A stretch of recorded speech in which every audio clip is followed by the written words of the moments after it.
بسم الله والحمد لله والصلاة والسلام على رسول الله وعلى آله وصحبه أجمعين ومن تبعهم بإحسان إلى يوم الدين وبعد. As usual, we study every Sunday BULUGH MARAM من أدلة الأحكام, which is compiled by Imam Ibn Hajar al-Asqalani rahimahullah ta'ala. So far we are in the chapter Kitab al-Tahara. We are going to study a new chapter today, that is chapter 6, Babu Nawaqid al-Wudu. Babu Nawaqid al-Wudu. In this chapter we are going to study what nullifies the wudu, what breaks the wudu, which are the things that breaks the wudu. Inshallah, in this chapter we will study. This chapter starts with the hadith number 62. Hadith number 62. Those who have books, they can follow the hadith number 62. وعن أنس رضي الله تعالى عنه قال كان أصحاب رسول الله صلى الله عليه وسلم على عهده ينتظرون العشاء حتى تخفق رؤوسهم ثم يصلون ولا يتوضؤون. أخرجه أبو داود وصححه الدارقطني وأصله في مسلم. This hadith, Anas radiallahu anhu, he says that during the time of Rasulullah sallallahu alayhi wa sallam, كانوا ينتظرون للعشاء. Who used to wait? The Sahaba radiallahu anhum, they used to wait for the Salatul Isha. Salatul Isha. Okay? And حتى تخفق رؤوسهم, and they used to feel drowsy. تخفق رؤوسهم means, when you feel drowsy, you just fall like this, isn't it? When you feel sleepy. That is تخفق. There are two things, sleep, there is another thing called drowsiness. Okay? ثم يصلون ولا يتوضؤون. Then they used to perform the prayers without making wudu. With this, what we understand is that there are two things. Complete sleep breaks the wudu. There is no any issue in this matter. If you sleep, it breaks the wudu. But when it comes to drowsiness, does it break the wudu or not? And there is ikhtilaf among the scholars. Some of the scholars, they say that it breaks the wudu. Some of the scholars, they say that it doesn't break the wudu. What is sahih is that it doesn't break the wudu. And few more things that we can study from this hadith is that Rasulullah sallallahu alayhi wa sallam, he used to lead the prayers in the Isha, obviously. And it is mentioned that the Sahaba radiallahu anhum,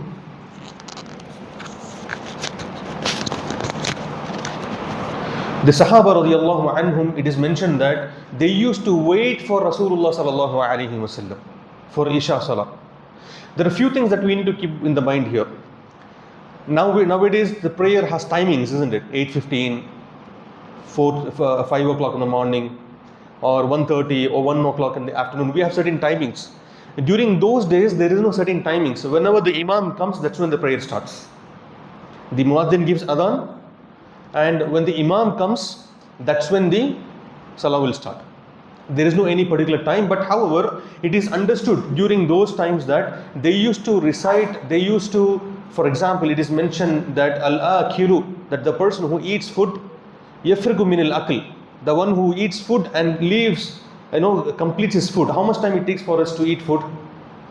15 minutes, maximum 20 minutes. That used to be the timing between the adhan and the iqamah. So Rasulullah, whenever he comes to the masjid, that's when the salah starts. Number two, especially when it comes to Salatul Isha, it is from the sunnah that Rasulullah sallallahu alaihi wasallam, he used to like to delay the Isha prayers. He liked to delay the Isha prayers.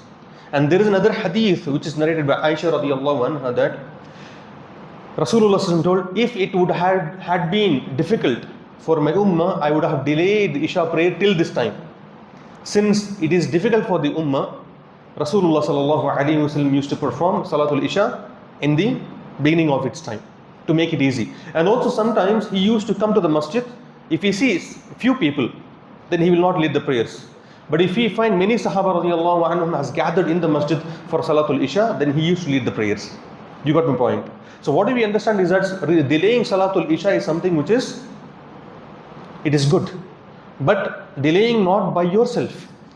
If the masjid delays, then you can pray in that For example, if there are 3-4 masajids in your locality, there is a place where in one particular masjid Salatul Isha is prayed little delayed. So go to there in that masjid, that is better. That is better if you can pray in that masjid, so that you can follow the sunnah. But however, if you pray in the beginning of the time, it's absolutely permissible. So obviously what happens is, when during our Isha times, is there anyone, have you find anyone sleeping during Isha? We don't sleep during the Isha. But Sahaba radiallahu anhum, they used to feel sleepy during the Isha. Why? Because their day starts by Fajr. Our day starts by Dhuhr. Their day starts by Fajr. And Rasul never used to sleep after that. They used to go for work. Sahaba radiallahu anhum, they used to go for work until Dhuhr. They used to work, and after Dhuhr they used to sleep for some time. Then they used to do some kind of work until the Maghrib. And Maghrib they'll finish their dinner. After that, khalas, they go back to their houses. That's why Rasulullah sallallahu alaihi wasallam told in one of the hadith, the Salatul Isha and Salatul Fajr is very burdensome for the munafiqeen, for hypocrites. Why? Because Fajr is something which is very difficult for to get up, and Isha is something, it's a sleeping time, so it's very difficult for them to come. So it is difficult for the munafiqeen. You understand? But nowadays we don't have that issue of Fajr. Yes, when it comes to Isha, there is no any problem. That's why the Sahaba radiallahu anhum, they used to feel drowsy, because that is the time they used to sleep. They used to sleep. So delaying is the Isha prayer is from the Sunnah, but Rasulullah did not want to make it difficult. So this hadith shows that if you feel drowsy, it doesn't break the wudu. Sometimes what happens is, even in the daytime, sometimes, especially when you're listening lecture, don't sleep in my lecture here, okay? Don't sleep, okay? Especially when you're listening a Jummah khutbah or any lecture, what happens is you feel sleepy. So there are two kinds of sleep here. A sleep which is deep, where you do not know what exactly is happening around. I'll tell you an incident which happened with my friend in Makki. We were studying in the Masjid Haram, the class. So a sheikh was taking class. One of my classmates, he completely slept, and he was sitting right in front of the sheikh.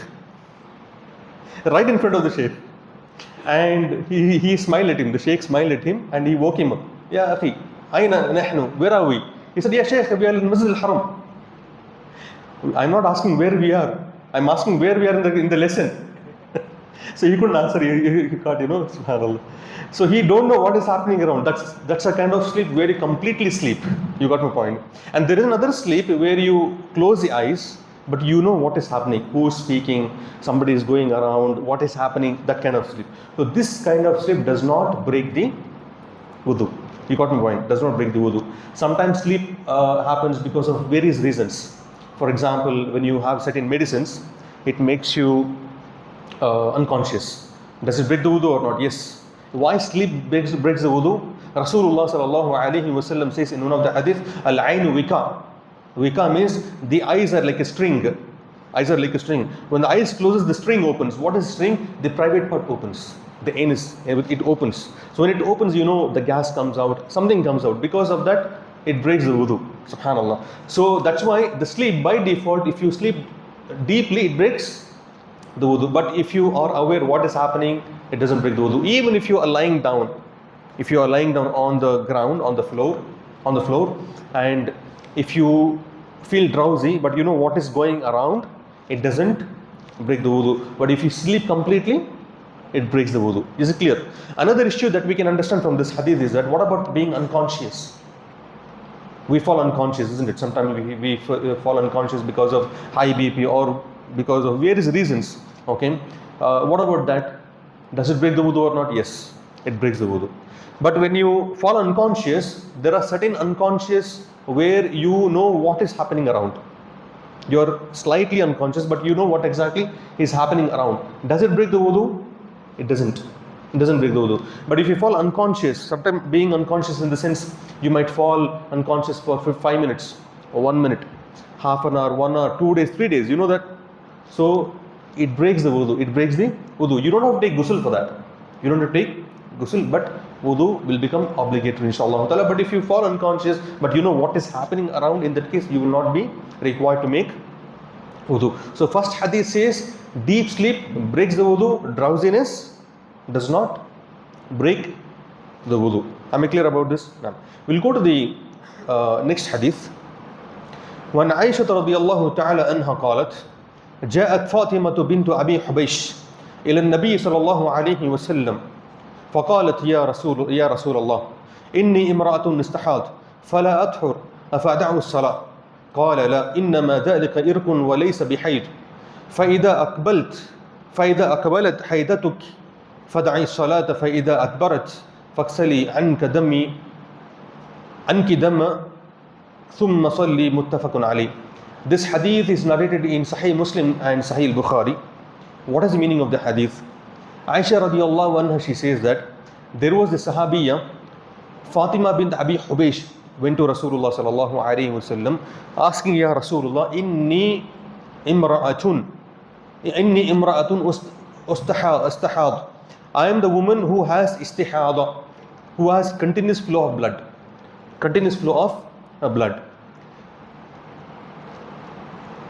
Fala athur means it doesn't stop at all. The bleeding doesn't stop. Okay. Afa ad'i salah, do I have to stop praying? So Rasulullah sallallahu alaihi wasallam says, La, don't stop. Innama dhalika irkun. Verily it is nothing but a sweat. It is nothing but a sweat. I'll tell you what it is. When you get menstruation, then stop praying. But when you are purified from the menstruation, okay, then you pray after purification. Now the question here is that why did Imam Ibn Hajar al-Asqalani, he brought this hadith in this chapter about menstruation, about something of flowing of blood. This is a very important hadith. And let me tell you one more thing. Aisha radiallahu anha, she praised the women of Ansar. She praised the women of Ansar. When we say women of Ansar, who are they? The companions are divided into two categories, Muhajirin and Ansar. Muhajirin are those who migrated from Makkah to Medina. Ansar are those who helped this Muhajirin in Medina. That's why Muhajirin and Ansar. So the women of Ansar means the women from the Medina. And Aisha radiallahu anha, she says in one of the statement, Ni'man nisa, nisa'ul Ansar. What a wonderful women are the women of Ansar. Shyness did not stop them from asking questions. Because of their questions, many matters of issues of sensitive matters regarding the woman are clarified. You got my point. Now when we say shyness, there are two kinds of shyness. Al-haya'u mahmud, a shyness that which is praised by Allah subhanahu wa ta'ala. Al-haya'u madhmoom, a shyness which is not praiseworthy. You got my point. Everybody, shyness is a part of Iman. Al-haya'u min al-Iman, the shyness is a part of Iman. But what kind of haya is permissible, what kind of haya is not permissible? When it comes to asking questions about sensitive issues, this woman is talking to Rasulullah sallallahu alaihi wasallam about what? About menstruation. Menstruation is not an issue that can be discussed everywhere. Women generally feel shy to talk about these matters. So she goes to Rasulullah sallallahu alaihi wasallam and asks these questions. Look at the way they ask. This kind of haya is something which is praiseworthy, and in fact Aisha radiallahu anha, she's praising, saying that what a wonderful woman are the women of Ansar. Because of their haya and asking questions, many matters which are related to the sensitive issues regarding the woman are being clarified. And also when the women go to Rasulullah, for example, there is another hadith. It is mentioned Salama. She goes to Rasulullah sallallahu alaihi wasallam, says, Ya Rasulullah, inna Allah la yastahi min al-haq. Allah subhanahu wa ta'ala does not shy away from speaking the truth. So I have a question to ask you. Does women have ejaculation, subhanallah, when they dream? In the dream. That is, what is it? In the dream, they call it something, right? Wet dreams. Wet dream. Does women have wet dreams? Yes. So they didn't shy away from asking. Look at the way they asked Rasulullah, Ya Rasulullah, verily Allah does not shy away from speaking the truth. So let me ask you something that which is required for me. There are many women, there are many men, they shy from asking questions when it comes to menstruation, when it comes to this kind of matters. And they fall into haram things actually. You know that, for example, there are some women, there are many questions which I get where, they have been practicing this for many years. Women menstruation, for example, it is aqallu min al-hayd, that is 1 day to 1 night. Sometimes they get purified after 3 days, 5 days, 7 days, 8 days, depends on the situation, depends on the individuals. Some of them, they think that no, they have to wait until 7 days to get purified, even though they were purified 3 days ago or 4 days ago. So this stopped them from what? From praying, from fasting, from having relationship with their husband. This become haram. And like this, they practiced for several years. So they missed out on what? Salah, fasting, and many other rights. So asking questions on this matters, you should not feel shy. And this kind of, if you feel shy asking this kind of questions, it is not praiseworthy in the sight of Allah subhanahu wa ta'ala. Look at the woman, they ask, Ya Rasulullah, inni imra'atun ustahad. I am the woman who has continuous flow of blood. What am I supposed to do? Should I stop praying? Look at them, they're worried. They're worried about their prayers, they're worried about their fasting, they're worried about their purification. How many of us are worried about purification? How many of us are worried about fasting and praying? You're not worried, we don't pray at all. What is about worrying, isn't it? What about, we don't even fast at all. What about, getting worried about fasting, isn't it? So this woman is worried. She goes to Rasulullah, Ya Rasulullah, inni imratun ustahab. I'm the woman who has continuous flow of blood. Even men should understand these issues of menstruation, so that you can teach your mothers, you can teach your wives, you can teach your daughters, you can teach your sisters, you can teach a mahram at home, so that they will not feel shy to go to any non-mahram man or a woman. Generally ask these kind of questions. It is obligatory to know about these things, yes or no?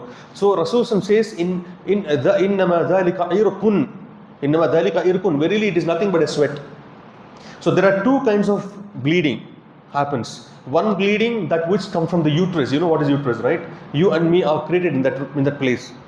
Uterus is the place where Allah creates the human beings. Okay, the blood which comes from there, it is haid, menstrual blood. It is dark, thick, and smelly. And during this particular time, women has to stay away from fasting, salah, and marital relationship. In the sense, the intimacy between the husband and wife, they have to stay away. This is haram. This is very clearly haram. What about those women who has menstruation but they have continuous bleeding? Even after menstruation, they have continuous bleeding. There are many people. Look, one of this Sahabi, Fatima bint Habib Hubaysh, she had continuous bleeding for years together. There is no stop. It continuously bleeds. So what are they supposed to do? Should they stop praying, fasting, and having marital relationship? That is the question here. You got my point. So Rasulullah says, and this blood is not the blood that comes from the uterus, but this is the blood that comes from the veins. So that blood which comes from the veins, it is not menstruation. For menstruation, if you get purified, you have to take ghusl. But the istihada, you don't have to take ghusl, but you have to make wudu. That's why Imam Ibn Hajar al-Asqalani rahimahullah, he brought this hadith in this chapter. And there are many fawaid we can extract from this. We will come to that in some time, inshallah ta'ala. So one thing we understand is that a woman who has continuous bleeding, what she has to do? She don't have to take ghusl. She has to make just wudu. Number one. Number two, when it comes to women, there are three categories. When talking about menstruation, haid means in Arabic menstruation, istihada, and many other discharge which the women get. There is a separate chapter in Kitabu Tahara, chapter 10. After 4 chapters, inshallah, we are going to discuss that. In detail, we discussed about the matters which are pertaining to the women, inshallah ta'ala. But however, let me tell you one thing, that women are divided into 3 categories when it comes to menstruation. Number one, a woman who knows her dates. For example, remember that every month from day 1 to day 7, they have menstruation. This is very clear, they have no problem. But if that woman has istihada, this issue, and this is a disease actually, it comes and goes. Sometimes some women don't have this issue, some women has continuous issue, sometimes they have on and off. If in that situation, what are they supposed to do? Should they stop? No. What they have to do is, until 1 to 7 days, they have to differentiate between the blood of menstruation, blood of istihada. As I told you, the blood of menstruation is dark, thick, black in color, and it is jelly type. And istihada blood is not like jelly type. It is like blood. If you cut the veins, what happens? The blood which flows, it is like that. So if a woman can differentiate between both, then obviously she has to stop fasting, stop praying that particular time. This woman is known as mu'tada. Second woman is who do not know the dates but can differentiate, so she can differentiate. Number 3 is the woman who cannot know who do not know the dates, who cannot differentiate. What is she supposed to do? In that case, she has to follow the closest relative, that is her mother or a sister or aunt. So whenever they get menstruation, she has to stop praying, fasting during that particular time. This thing inshallah we'll discuss in the chapter number 10. So in this hadith, what we understand is that istihada does not require ghusl, but rather it breaks the wudu. It is nothing but a kind of disease. Ulama have extrapolated, they have deduced many rulings from this. For example, some people has gastric problem. Some people has gastric problem. What is gastric problem? Every time they blow the wind, every time they don't have control. They make wudu, they break. Every 2 minutes, every 3 minutes, every 4 minutes, they cannot control they have problem. It's genuinely medical issue. Okay. So the moment they make wudu, what happens? It breaks the wudu. While praying, they break the wind. So what are they supposed to do? Should they stop praying? No. What they have to do is make wudu. While making wudu, after making wudu, if that person breaks the wind, it doesn't affect their prayers. They can continue praying. This is the ruling. This is the ruling. You got my point. So this is when it comes to breaking wind. Every one of us break wind, right? Nothing to feel shy about. In fact, the doctors, they say that a person who has this breaking wind problem, that means his gut is good. That means he has a good stomach. The one who doesn't fart at all, that means there is some problem with his stomach. The one who regularly breaks the wind, there is some serious problem with his stomach. You got the point. But however, this is from the healthy, system that Allah subhanahu wa ta'ala has created, that you break the wind. You don't have to feel bad about, but don't fart in front of others in a sound. That's a different thing. Okay. And especially when you have smell in that, don't do that. Especially when you're traveling in a closed compartment like aero flight, or it is going to cause problem, and they'll make dua against you. Who the hell is this who's farting and spoiling our traveling? So be careful about these matters. However, that's a different thing. So what happens, a person who has regular gastric problem, it breaks the wudu, but for them they can make wudu when just before the prayers. For example, we had duhar at 1 o'clock. They make wudu just before the prayers, and they should come for the prayer, not 15 minutes, 20 minutes, half an hour before the wudu, before the prayers. Just before the prayers, they have to make wudu and pray. Even while praying, if they break the wind, it doesn't invalidate their prayers.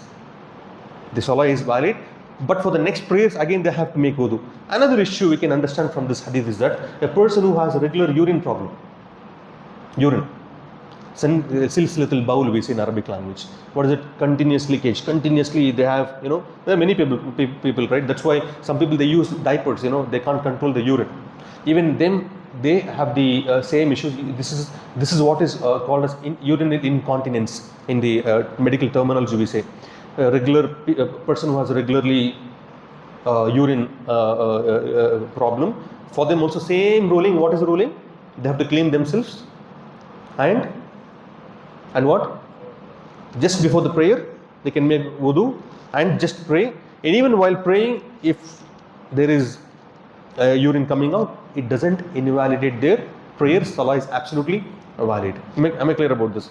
Another issue that we can understand from this hadith is that there are many women who has this issue when they go for Umrah and Hajj, bleeding. What about that issue? We know that while making tawaf, wudu is required, according to the vast majority of the scholars. So this breaks the wudu. What about in the situation? They can absolutely perform tawaf if they have istihada issues, if they have gastric issues, if they have urinal problem, they can make tawaf. It doesn't invalidate their Hajj or Umrah. Am I clear about this? But if they know that it gets cured, and we do not know when Allah gives shifa, in that case, what are they supposed to do? They can perform in the same situation. Another issue which we can discuss here is that when we go for Hajj and Umrah is particular time you can perform Hajj. You can't perform Hajj in Ramadan, right? You have to perform Hajj in the Hajj time. So Umrah can be performed anytime. So there are some women who goes for Umrah and Hajj, and they have menstruation now. What are they supposed to do? And their flight is just after 3-4 days. And they know that they will not get purified in next 2-3 days. And they can't extend the stay in Makkah. What are they supposed to do? They can perform Umrah or Hajj in the same situation during menstruation. SubhanAllah. This is how our religion is. It's easy. Many people, they got menstruation and they had to come back. They couldn't perform their Umrah and Hajj. Why? They got menstruation. Because their flights are back and they had certain dates and they had to come back. But the rule is, it is not the haid, all these things, it is not in our hands. It is in the hands of Allah subhanahu wa ta'ala. Allah subhanahu wa ta'ala says in the Quran, لا يسقط من ورقة إلا يعلمها. Not even single leaf falls down except Allah knows about it. Except it happens by the will of Allah subhanahu wa ta'ala. That is what taqdeer is. Al-Lahful Mahfuz, the preserved tablet which Allah has created, Allah has written every single thing in that book about you. Me moving my hands like this, it is written by Allah subhanahu wa ta'ala. A leaf falling from the tree, written by Allah subhanahu wa ta'ala. Everything is written by Allah subhanahu wa ta'ala and preserved. Whatever happened till the Yawm al-Qiyamah, even after that, who goes to Jahannam, who goes to Jannah, everything is written in Lahf al-Mahfuz. Is it clear now? That's a different matter about Aqidah. We'll discuss on some other time, inshallah ta'ala. Is it clear? This hadith, look at this. You will be thinking, what is Sheikh discussing about women, menstruation, blood? Sheikh, we are men, we have nothing to do with women.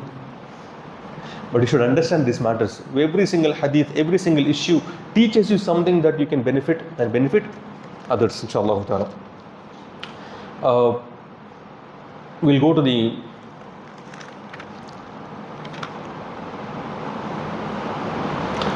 hadith number 64. وعن علي بن أبي طالب رضي الله تعالى عنه قال كنت رجلا مذاء فأمرت المقداد أن يسأل النبي صلى الله عليه وسلم فسأله فقال فيه الوضوء متفق عليه واللفظ للبخاري. The beautiful hadith. Ali رضي الله عنه, he says that أنا رجل مذاء. I'm a man with extreme discharge, a pre-sexual discharge. Okay, who says this? Ali radiallahu anhu, son-in-law of Rasulullah, cousin of Rasulullah sallallahu alaihi wasallam, the fourth Khalifa of Islam. He says, I'm a man with extreme discharge. Okay, so what is Madi? What is Madi? Madi is a pre-sexual discharge. When it comes to human beings, there are different discharges. And you don't have to feel bad about it. You don't feel bad about it. Allah has created these things. When you're a small child, you had different biological situation with you. When you grow up, the body changes, the face changes, many things changes. When you are youth, there is many excretion and discharge, isn't it? When you become old, there are some other issues. Each and every age, Allah subhanahu wa ta'ala has created your body which behaves according to it. Am I clear about it? So we need to understand there are certain discharge which breaks the wudu, there are certain discharge does not break the wudu, there are certain discharge which deserves ghusl. All these things we'll be discussing. In this hadith, we are going to discuss about Madi. What is it? Madi. There are a few things that we need to understand. Madi, Mani and Wadi. Madi, Mani and Wadi. Mani, not money. Fulus. Okay? Money is something different. Madi is pre-sexual discharge. What is that? If a person thinks about, something about intimacy or something, or when he meets his wife, what happens is, this happens for man and woman. This happens for man and woman. There is a white discharge that comes from the private part. A discharge that comes from the private part. It is sticky, no smell in that. Sticky and no smell. For men, there is little discharge. For women, it is too much discharge actually. Does it break the wudu or not? Yes, it breaks the wudu. Is it impure or not impure? It is absolutely impure. Am I clear about this? Madi is absolutely impure. What a person has to do in this situation? They have to make wudu. Another hadith it is mentioned that they have to wash their private parts before making wudu. Because madi, whenever it touches, maybe it is spread around the private part or on the cloth. So what they have to do, if it is on the cloth, if you know that, just sprinkle the water. If it is on the private part, obviously you just wash the private part and make wudu. And it is wajib or not, this is the ikhtilaf among the scholars. According to Hanbali madhab, according to Imam Malik, okay, it is wajib to wash the private parts before making the wudu. According to other scholars, it is not necessary. It is something which is najis mukhaffaf, impure, that which is light. When we say najis, there is something called a light najis. There is something called heavy najis. You got my point. This is from among the light najis. So it is something which is unavoidable. So women has also madi, men also has madi. Madi does not require ghusl. Why Ali radiallahu anhu, he sent Miqdad radiallahu anhu because he was shy to ask Rasulullah sallallahu alaihi wasallam. So if you are shy to ask anyone, then what are you supposed to do? Send somebody to ask that particular matter. And why Ali radiallahu anhu sent Miqdad radiallahu anhu to ask this question is because in the other riwayah it is mentioned that Ali radiallahu anhu, whenever he gets the madi, excretion from the private part, okay, he used to take ghusl. And he says, Kuntu rajulan madda, I am a man with extreme discharge. So every time he started making wudu, what happened to an extent, his skin started getting tear from the hands. And you know, if, for example, if you play with water for a longer time, what happens? Have you seen the hands and legs? It becomes white, and you know, it becomes kind of rubbery and you know, pale color, right? So you'll find the skin coming out. So to that extent, Ali radiallahu anhu, he used to get madi and he used to take regularly ghusl. That's when he was feeling shy, and it was getting difficult for him to take ghusl every time. So that's when he sent Miqdad radiallahu anhu to ask Rasulullah, asking, Ya Rasulullah, does madi breaks the wudu? Then Rasulullah says it breaks the wudu, and ghusl is not wajib. Is it clear now? No, this is madi, and there's something called mani. Mani is sperm, from which you and me are created from. Sperm. If sperm comes out, yes, ghusl is required. There's something called wadi. Wadi is after urinating, you will get excretion from the private part after the urination. Okay, that excretion is also najis. So obviously after urinating, it comes out. You have to make wudu. There is no any difference of opinion. It's clear. The matter is very clear about this. So madi, mani, and wadi. Is it clear? These are the things that we need to understand. When we understand these things, we know what is purification, what is not purification, and everything, inshallah. I wanted to continue 2 more hadith, but we have some other programs today because of the workshop. So inshallah we will stop the session here, and we will continue with, we'll take few questions and we will end in 5-6 minutes, inshallah. Wa barakallahu feekum, jazakumullahu khairan.